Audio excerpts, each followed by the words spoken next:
good evening. Thank you for joining us here on this Monday. You're watching News Now. I'm Nivedna Prabhu. Let's put the focus on how, in view of US President Donald Trump's announcement of 25% tariff on India, Union Commerce Minister held meetings with exporters to allay their fears and understand their concerns. So let's go to Sumita Kari to understand what were, in fact, the key demands of the exporters.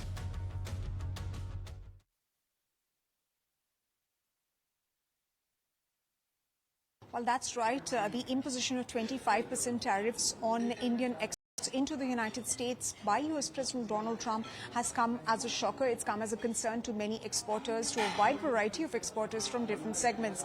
In fact, to address their concerns, Commerce and Industry Minister Piyush Goyal also held a meeting with exports companies and export promotion councils recently on the 2nd and 3rd of August. And sources say that as far as engineering goods segment is concerned, exporters had a couple of demands. First things first, that they want diversification in trade for exporters, particularly with respect to MSMEs, so that they can be handheld and they can offset the impact.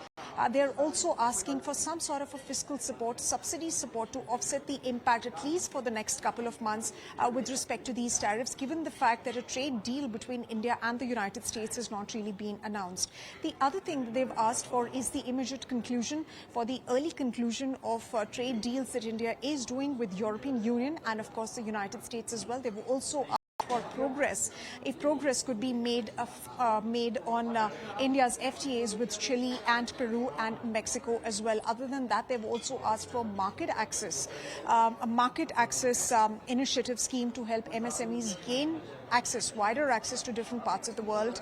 Another thing, this is related to export promotion mission. They've asked for implementation of this export promotion mission.